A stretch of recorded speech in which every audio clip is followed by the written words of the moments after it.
Muitas pessoas acreditam que é impossível você ficar legalmente na Europa como um turista por mais de 90 dias. Mas no vídeo de hoje eu vou te mostrar algumas dicas que possibilitam que você consiga fazer isso de forma 100% dentro da lei.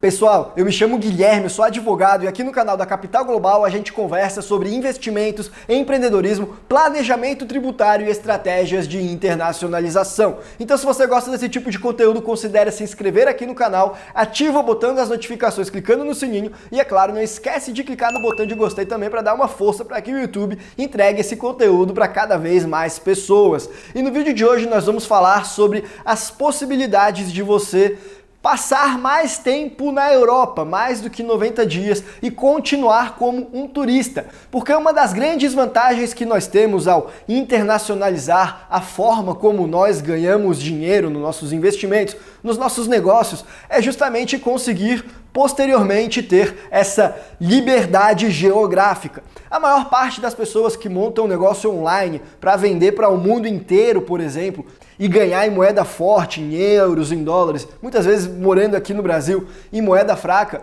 elas passam por um processo de insights que costuma ser na seguinte linha. O primeiro deles é se dar conta de que não tem por que essa empresa realmente estar aqui no Brasil lidando com toda a alta carga tributária. Afinal, o negócio deles é online, ele poderia fazer uma reestruturação, um planejamento tributário, montar essa empresa em um paraíso fiscal ou uma empresa offshore de outra maneira, por exemplo, e acabar pagando algo muito próximo de 0% de impostos. Esse é um ponto que muitas pessoas percebem depois de um tempo aí construindo capital de forma global. E aí o segundo ponto que muitas dessas pessoas percebem é que não há nada que realmente as obrigue a permanecer aqui no Brasil, caso elas não queiram, é claro.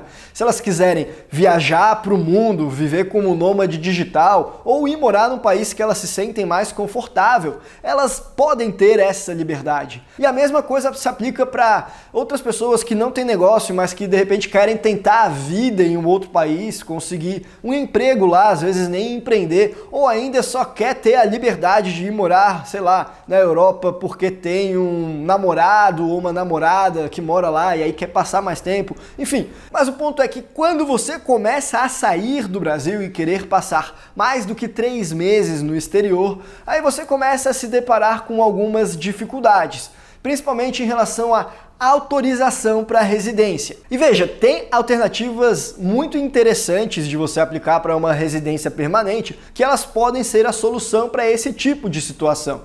Mas a ideia no vídeo de hoje não é tratar desses casos de quem quer ter uma residência permanente por lá. A ideia é quem quer fazer todo esse trâmite de forma menos burocrática, fazer esse trâmite aí sem precisar talvez lidar com embaixada, lidar com advogado. Na Europa, por exemplo, para quem não tiver a segunda nacionalidade europeia, em tese você não vai poder passar mais de 90 dias lá dentro de um intervalo de 180 dias. E essa, diga-se de passagem, é uma das grandes vantagens de você ter uma segunda nacionalidade, que eu já falei em um outro vídeo que eu vou deixar aqui no izinho. Mas o ponto é que a maior parte dos brasileiros não tem essa segunda nacionalidade. E aí elas vão ter esse problema com a Schengen Zone. E para quem não sabe, a Schengen Zone é uma área de 26 países da Europa que aboliram o controle de fronteira entre eles. A maior parte das principais economias da Europa são países que fazem parte da Schengen Zone,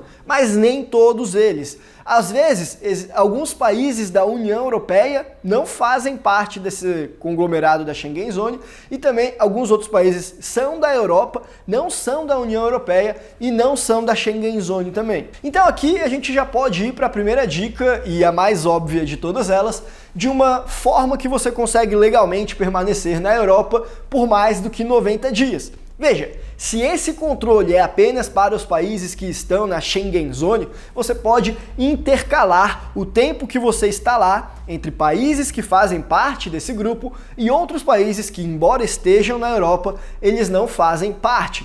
países como Reino Unido, Cyprus, Croácia, Romênia e Montenegro. Todos esses estão na Europa e não fazem parte da Schengen Zone. Você não poderia passar 90 dias em Portugal e 90 dias na França. Afinal, você só pode ficar até 90 dias em Schengen Zone, não importa em qual país seja. Agora, se você passar 90 dias em Portugal e depois os outros 90 dias no Reino Unido ou em Cyprus, por exemplo, aí tá tranquilo. E o melhor de tudo é que depois dessa segunda bateria de 90 dias, vamos dizer, você pode retornar. Que a regra da Schengen Zone diz que após 180 dias do dia da primeira entrada que você fez em um dos países que fazem parte desse grupo, aí o prazo já se renova. Então, se você chegou em Portugal no dia 1, no dia 90 você saiu, no dia 181 você já poderia voltar, por exemplo. Veja que essa então é uma solução interessante para quem quer ir conhecer o mundo, quer visitar bastante, quer ter uma postura mais nômade. Mas não é algo que vai resolver a vida de todo mundo.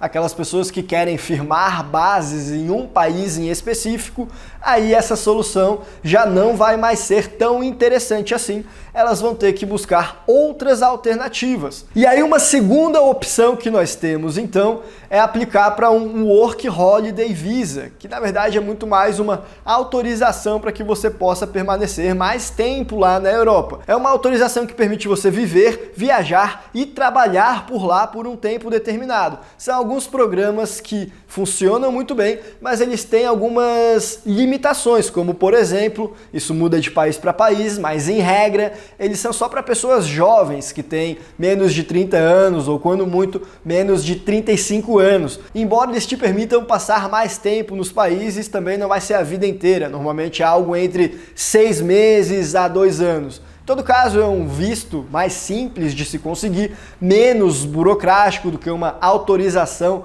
para permanecer lá a vida inteira e que tende a atender a uma boa parte do público aqui do canal. Além disso, uma terceira opção que nós temos são os programas de autorização para permanência prolongada que alguns países da Europa possibilitam para nós brasileiros. A maior parte dos países da Europa não possuem esse tipo de programa, é verdade, mas existem pelo menos 4 que eu posso citar para vocês que eu sei que possuem, que são a França, a Itália, a Suécia e a Croácia. E desses 4, a Croácia é aquele que tem o programa mais interessante. Ele permite que você passe pelo menos um ano lá. E você pode aplicar tanto aqui no Brasil, se você quiser, ou mesmo na hora que você chega lá. Basta chegar com um passaporte e fazer o trâmite, que não tende a ser muito complicado. Eles têm, inclusive, uma versão dessa autorização para uma estadia prolongada para nômades digitais, específica para o pessoal que está nesse grupo. Aí você chega lá e você comprova que você consegue ter uma renda, e não importa da onde que ela vem, de pelo menos $2.500 ao mês, por volta de R$10.000, eles vão te dar essa autorização para ficar por lá. E aí, durante o período que você está por lá, mediante essa autorização para passar um tempo prolongado como um nômade digital, você não pode trabalhar em nada relacionado à economia local. Mas a boa notícia é que eles deixam você trabalhar como um nômade, ganhar dinheiro do Google Ads, por exemplo, ou de alguma outra fonte de renda estrangeira, e eles não vão estar interessados em te tributar sobre essa fonte de renda. Então, além de tudo, é uma forma interessante de você fazer um planejamento tributário também. Viajar o mundo e pagar menos impostos. Quem é que não gostaria disso, não é verdade? Agora, o lado ruim disso daí é que você só pode passar no máximo um ano sobre esse status. Aí depois você pode ficar mais 90 dias ali na Schengen Zone, então poderia ficar até 15 meses na Croácia, se esse for o seu desejo, mas aí depois vai ter que sair. Mas aí você pode mesclar com aquela dica número 1 que nós demos de passar 90 dias na Schengen Zone, 90 dias fora, que aí depois você já pode voltar para a Schengen Zone e assim você consegue passar bastante tempo na Europa. Ou ainda, você pode aplicar para essa estadia prolongada em algum dos outros países que eu citei que possuem programas parecidos por lá, como o caso da Suécia, como o caso da França, por exemplo. Ou ainda, você pode ir para a nossa quarta e última dica do vídeo de hoje de como permanecer na Europa como um turista, que é ir para um país que é um pouco mais afastado ali do centro da Europa, que é a Geórgia. Embora ele seja afastado, ele também é um país bem interessante, porque tem voos diretos para as principais capitais da Europa e porque o custo de vida dele é bem mais barato do que o de tais países. Além do que, em termos de estadia, diferentemente dos países da Schengen Zone, que só deixam você ficar até 90 dias no intervalo de 180 dias, por lá na Geórgia você pode ficar 1 ano. Mais um período aí que você pode utilizar para explorar um outro país do mundo enquanto você ganha dinheiro aí trabalhando remotamente, montando um negócio online, como um desenvolvedor de software, como um designer, enfim, mais uma estratégia de liberdade financeira e de liberdade geográfica, principalmente, que você pode construir se você estiver focado em construir capital de forma global e uma estratégia com pouca burocracia. Se você gostou desse vídeo, então considere se inscrever aqui no canal para acompanhar mais dicas como essa. Por hoje a gente vai ficando por aqui. Na tela final eu vou deixar o vídeo que eu explico de um processo um pouco mais burocrático, mas muito interessante também, que é o do Golden Visa de Portugal. Um abraço e até a próxima!